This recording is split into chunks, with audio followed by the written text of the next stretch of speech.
For cheap D2R items, visit AoEAH.com. You get 3% off with the code Arreat. Check the link in the description. Hello and welcome everybody. In this guide I'll present to you my Art of War Barb, and of course I will explain the basics and show you some affordable build options. Art of War is a community where people play Barb vs Barb duels, in short PvP. There is a traditional PvP rule setting where Grief and 40 are allowed, and players also put full damage reduction. But there is also another format having a more strict rule setting, AoW PvP. It is very balanced and there are not too many rules, so the matchups are really a lot of fun. Attacker takes damage is capped at 50, and players are not allowed to drink potions. For recharging mana, you need to make use of the mod Damage Taken Goes to Mana. 40 Grief, Death and Phoenix are banned, and only 45% damage reduction is allowed.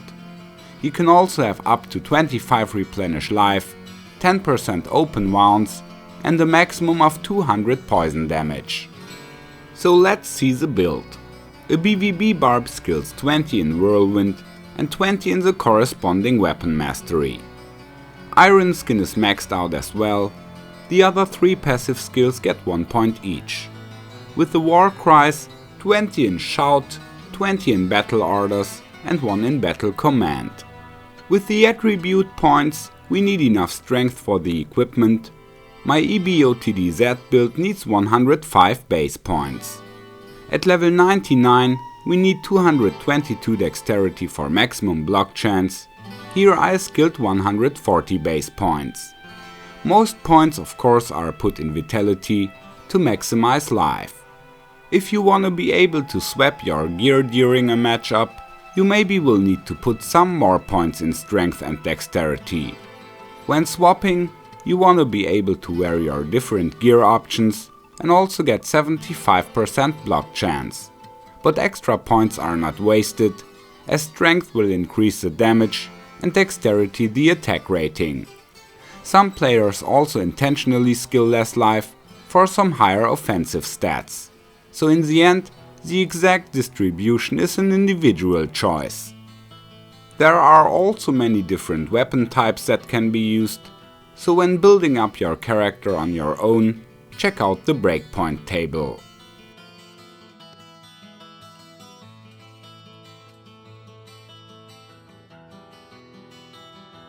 Strong budget weapons are axes like EDC, Rune Master and BOTD.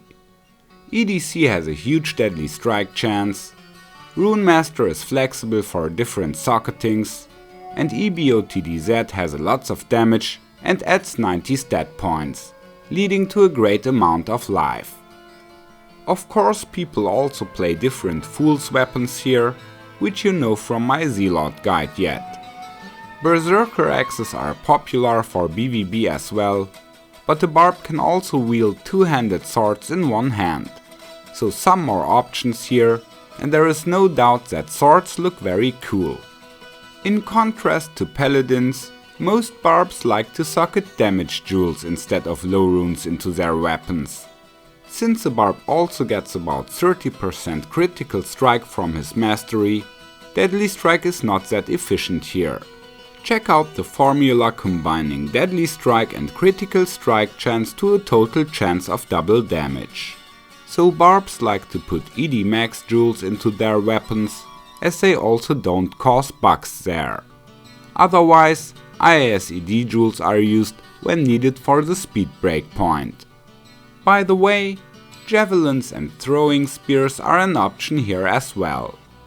While most melee weapons get plus 100% enhanced damage per 100 strength points, throwing weapons get 75% per 100 strength and another 75% per 100 dexterity. Since the Barb skills up both, we end up getting more enhanced damage from the stat points when using a throwing weapon. The drawback: throwing weapons cannot be socketed, and whirling them looks kinda stupid. For the headgear, you have different options. Arreat's face is a great Barb helm. It has 40 stats, skill levels and 20% bonus to attack rating. If you don't need IAS in the helmet, you can also put an ethereal one, which provides high defense. Of course, Visio Barb helmets are great to play. Popular mods are +2 Barb skills and further ranks to skills like Battle Orders, Iron Skin or Shout. This will add more life and defense to your build. Ethereal Visio helmets offer very high defense values, but they are really expensive, especially in combination with 2 open sockets or skill levels. Diadems, circlets and coronets can also be interesting. They got low defense, but can roll up to 30 strength and 20 dexterity, so up to 50 stat points in total. That is also very valuable, of course. Now about the body armors. I recently made a video about expensive armors. Those are very good to use here, of course. 2 open sockets and high defense are nice to have. But you can also put an ethereal upgraded Black Hades. It has up to about 2500 defense, and you can use 2 of the sockets here as well. If you don't need attack speed jewels in your armor, Arcanes can be a nice choice too. It offers huge life and a beautiful red look. But my personal favorite one is Steel Carapace. You can get more than 2600 defense here, and since it has self-repair, you can also make use of the socket. Another option is Enigma, not for teleporting of course, but +2 skills and extra strength are welcome anyway. And the 45% movement speed can give you a tactical gameplay advantage. In some formats people also play 2-throw, but due to the 40% open wounds, it is banned in Art of War. Then we put a Storm Shield. Depending on the setup we can socket IAS ED, IAS AR, a strong rare jewel or a chum rune. Since Storm Shield already adds 35% damage reduction, we need to put a Verdungos with only 10% on it, to fit the Art of War rules. We also put Steel Rend and Gore Rider. For the jewelry, there are 2 different options. If not playing a fool's weapon, you will need the extra attack rating from the Angelic set. It also adds some life and dexterity, and it offers the mod Damage Taken Goes to Mana. Without Angelics, you need to get this mod by a jewel. When playing a fool's weapon, you can put High Lords and 2 Raven Frost, or only 1 Raven and a stat ring. It needs to have high strength, dex, life and attack rating, otherwise it won't pay. A perfect blood ring has 120 AR, 25 strength, 15 dexterity and 60 life. For comparing to the attributes, we divide the attack rating by 6 and the life points by 3. Like that, 80 points are possible.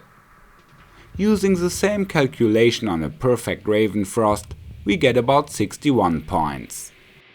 In Art of War, your Barb needs to be able to wear all his gear in the weapon switch as well, so it can be nice to have some Warcry weapons with a strength suffix and use open sockets for Fall runes. In the inventory, we put a small charm with 175 poison damage, and of course I play the same small charms as on my paladin. Some people prefer large charms and some even use grand charms. Since the gameplay skill also plays a big role here, the builds are more individual. I have got 2 setups which I regularly play. In both I have EBOTDZ, Storm Shield Chum and Dual Angelics, Steel Rend, Verdungos and Gore Rider. So in the end, I only swap armor and helmet. In my high def variant, I got an Ethereal Arreat and a Steel Carapace with an IAS ED jewel in it. This setup has 36,000 defense, 23,700 attack rating and about 5,800 life. Otherwise I play a Visio helmet with IAS ED Jewel and a steel carapace socketed with pure max damage. Like that I got 26,000 AR and almost 6,200 life points, but also lose like 4k defense. With Arcane's Veiler I even reach about 6,500 life, but the defense value further shrinks. I also have prepared a third carapace with attack speed and damage taken goes to mana. I can use it when playing a setup with a Fool's Weapon. I can also configure this Barb for other formats. For traditional BVB I can put Grief, 40, a 15% Verdungos, and a Visio Barb helm with 2 open sockets for 30% increased attack speed. Finally, let's talk about the gameplay. BVB maybe looks simple, but it requires precision in timing and positioning. Every player develops his own playstyle and adds different moves to his basics. This was the case about 20 years ago, and it still is the same gameplay feeling. I'm gonna try to explain some typical moves now. Basically it is always advantageous to hit the opponent while he is not whirling. For example when his last whirl just has ended. So a popular tactic is to dodge the opponent's whirl and estimate where it will end. Good footwork is very helpful here.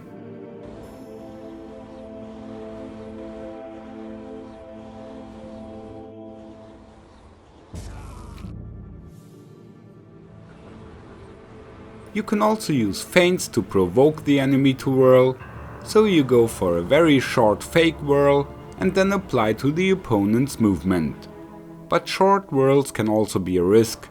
Of course you don't want to get hit in the moment you stop, so when being close to the opponent, avoid standing still for too long. You can connect multiple whirling moves to a combination. Like that you also minimize the risk of getting hit while standing still. So combinations of short whirls can be used for lots of crazy stuff. Long whirls are a way to go more safe.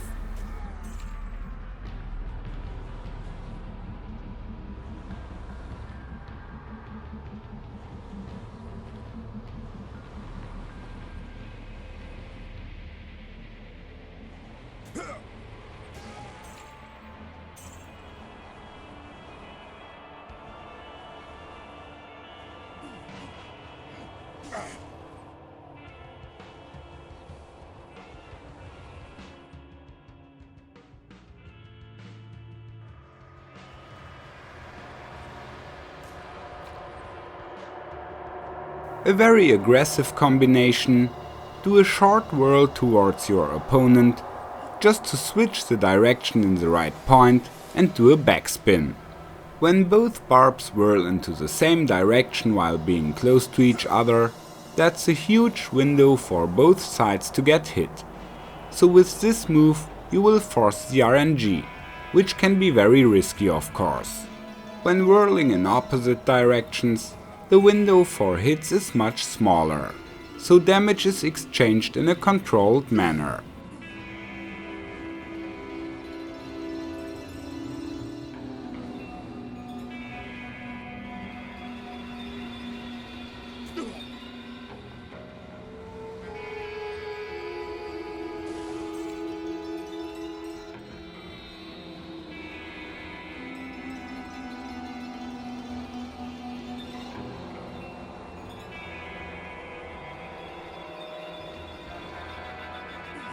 When you get out of mana, you have to fight with Concentrate, a disadvantage your opponent can tactically use against you.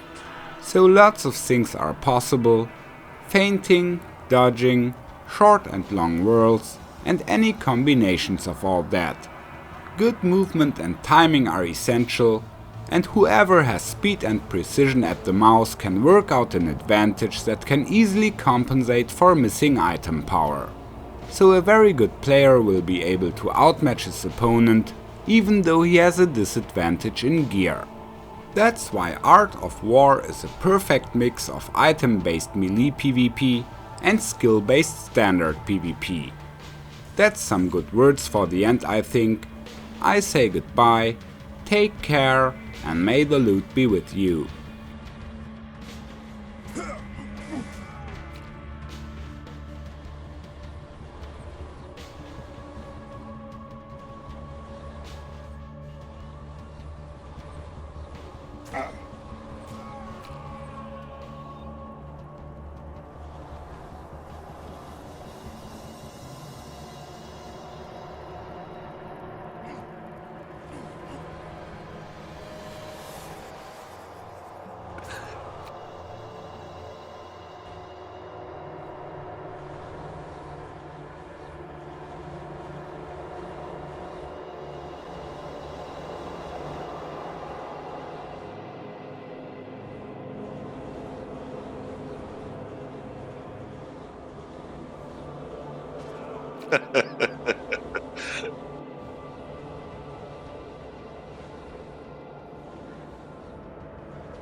Follow me. Come on. Thank you. Goodbye.